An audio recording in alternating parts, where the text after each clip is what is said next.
buat siapapun yang penikmat sosial media, mau Instagram kah, mau TikTok kah, mau Twitter kah. Kalau kalian berurusan dengan orang dewasa, cukuplah orang dewasanya aja. Kalau misalkan kalian mau berantem sama saya, kalian mau huru hara sama saya, ya sama sayanya aja, jangan bawa anak saya gitu. Karena kalau udah kerana privacy, private, bawa keluarga, bawa anak, biasanya kalau lagi pikiran lagi tenang, gue nggak bakal ngelaporin. Tapi kalau pikiran gue lagi nggak tenang, itu pasti gue akan cari-cari gitu, mau di akun gosip kek, mau di akun siapa kek, pasti gue cari cup aja gitu kalau gue orangnya.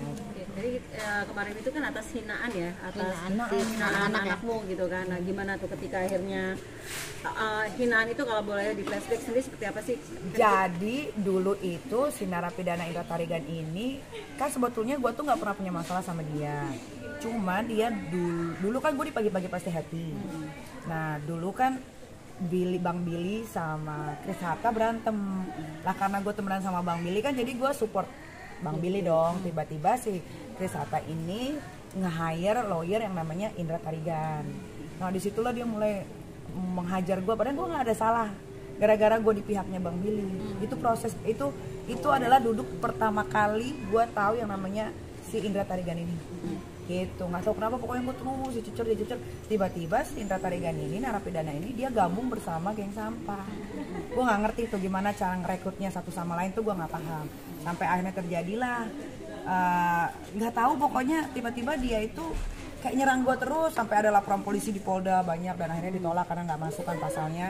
Terus abis itu tiba-tiba dia posting abang gue dulu, abang gue mukanya dicoret-coret gitu kan. Terus abang gue kan waktu itu kan namanya dia kuliah lulus, jadi dia bikin acara sama temen-temennya, dia coret-coret mukanya kayak Joker, terus dikatain. Terus abis itu makan bokap gue, nyokap gue juga dikatain.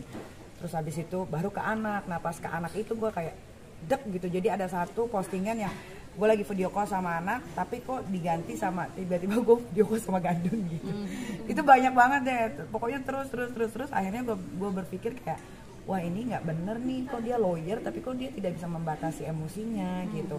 Akhirnya ya udah dapet masuk pasalnya, ya udah jalan. Ini 2 tahun loh prosesnya, karena kalau gue itu kan kalau ngelaporin orang memang betul-betul menjalankan sesuai prosedur. Gue nggak pernah bayar, gue nggak pernah minta tolong siapapun. Gue pengennya memang pure aja gitu jalannya. Memang kalau masuk pasalnya ya sudah masuk, walaupun terasa lama 2 tahun, tapi alhamdulillah sekarang mendapatkan hal yang gue memang sepatutnya harusnya memang dihukum bersalah. Dapat keadilan. Akhirnya gue mendapatkan keadilan di Republik Indonesia. Gitu. Dan penjara sendiri lo seperti apa dalam arti? Lo lagi di sono di Korea. Di Korea ya, iya, gue lagi liburan sama anak-anak. Iya, happy-nya tuh bukan happy kayak mereka waktu gue di penjara di sel Serang kota itu kan sampai tumpengan, nyanyi-nyanyi kan. Gue nggak kampungan ya, bukan gerombolan mereka lah kalau gue gitu kan. Ya kalau gue ya senangnya karena akhirnya perjuangan gue untuk mendapatkan keadilan di negara ini tuh tidak sia-sia walaupun menunggunya lama gitu. Inilah proses yang benar sebetulnya kalau untuk masalah hukum. Kalau yang lain itu kan kadang-kadang minta tolong ini, ntar bayar lewat belakang apa segala macem gitu kan, Markus lah segala. Kalau gue tuh enggak, gue tuh benar-benar pure 2 tahun ini ya udah. Memang sesuai SOP-nya aja. Dan itu menyakitkan pada saat 2 tahun penantian. Iya, karena kan mereka kan kalau dari geng mereka kan nggak mungkin jalan kasusnya, nggak mungkin ya. Kalau gue ya kita lihat aja nanti endingnya. Kalau mereka itu kan nggak pernah mau sabar sampai ke endingnya, selalunya selalunya mendahului terus kan. Kalau gue kan nggak mau kayak gitu, gue lihat endingnya, dapet ya udah, ini prosesnya. Kenapa jadi 2 tahun terasa lama? Karena si narapidana Indra Tarigan ini kan kasasi lagi sampai ke Mahkamah Agung, kasasinya ditolak alhamdulillah, makanya itulah 2 tahun lama. Tapi kan nggak sih Kak, ketika kemarin dia seperti itu dan akhirnya waktu dia ditangkap juga kan sempat ngancem wartawan juga kan, nyebarin gue laporin loh ini. Masih ada songongnya ya, padahal ya duit juga nggak ada, tinggal juga masih di tempat kayak begitu ya. Tapi ya itu dia lah, makanya banyak bercermin jadi manusia itu gitu. Kadang-kadang kita nggak pernah tahu kan, maksudnya keadaan kita tuh seperti apa gitu kan ya. Sekarang kalau nggak salah dia udah dibotakin ya kalau nggak salah ya, karena kan di penjara nggak boleh rambut gondrong. Dan siap bersaksi juga nggak sih Nyai ketika nanti persidangan atau udah Kelanjutannya mungkin. Udah nggak ada kelanjutan. Udah selesai. Ini udah selesai. Ini tuh tinggal dia si narapidana Indra Tarigan ini tinggal menjalankan hukuman yang sudah ditetapkan dari Mahkamah Agung yang kasasi itu. Jadi dia tuh kalah terus, jadi udah nggak ada persidangan lagi, udah nggak ada apa-apa lagi. Ini udah selesai, sudah case close, dia tinggal menjalankan hukuman. Pengen biar bagaimanapun kan ya dia manusia kan. Ya akhirnya dia merasakan bagaimana tinggal di penjara yang sebenarnya ya. Kalau Cipinang itu kan udah sebenarnya ya kan. Kalau kemarin itu kan gue cuma titipan gitu kan, beda gitu kan, prosedurnya beda, tempatnya beda. Kalau dia kan emang bener-bener apa namanya itu, apa sih kalau penjara itu tempat LP ya, memang lapas lembaga binaan. Memang dia sudah menjadi narapidana yang seutuhnya gitu kan. Itu nggak enak makanannya, setiap hari makan cadong ya kan.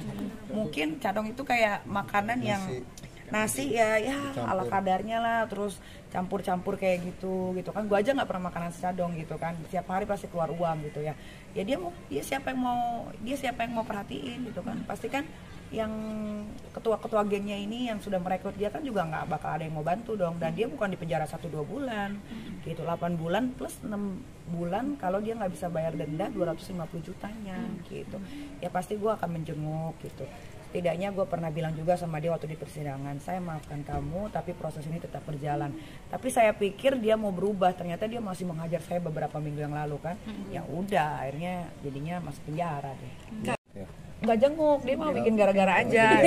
Nggak ada jenguk sama sekali dia. Dia itu ceritanya mau jadi detektif gitu kan. Terus dia tuh katanya kan waktu ke Serang juga mau nginjek lehernya Bang Haji. Ya itu aja yang dia lakuin gitu. Nggak dia nggak akan pernah bisa masuk untuk menjenguk gue, karena gue berhak untuk menerima siapapun tamu yang mau gue terima dan tidak gitu. Jadi dia masuk, mungkin dia masuk aja tapi nggak sampai ke dalam gitu. Memang lagian si Indra Tarigan itu siapa bisa main celonong masuk begitu aja, dia kan bukan siapa-siapa. Tapi berharap juga nggak sih gerombolan mereka itu kan masuk sempat juga. Udah ada laporannya juga ya di Polda Serang sama Polda Indra Tarigan kan memang dilaporin sama Bang Haji. Itu kan prosesnya masih berjalan gitu. Enggak, gerombolannya kan ada kalau Medina Musa kan di Tangerang Selatan ya. Itu juga prosesnya masih berjalan. Ya gitulah kalau proses sesuai SOP. Nggak ada minta tolong atasan ini itu. Tapi waktu saat ketemu Indra Tarigan dia sempat nggak sih mohon minta maaf gitu untuk dicabut? Dia pernah memposting beberapa bulan yang lalu yang dia lagi di salon sama Kak Fitri. Ya dia proses meminta maaf. Tapi kan saya nggak bisa maafin begitu aja dengan perlakuan dia selama ini. Pas saya nggak maafin, katanya dia posting dengan caption yang menggiring opini lagi gitu. Jadi memang ini orang, ya itulah makanya kalau kita bener juga kata orang dulu, kalau kita mau bagus ya lingkungan kita juga harus bagus dan bertemannya sama orang yang bagus. Karena dia bertemannya sama orang yang sengklek otaknya, makanya dia nggak pernah bener otaknya gitu. Selalunya tadinya udah mau bener, tiba-tiba belok lagi gitu. Sayang juga, kasihan juga sih sama Tarigan ini. Nik, tentang ini dong Nik, ahli waris kemarin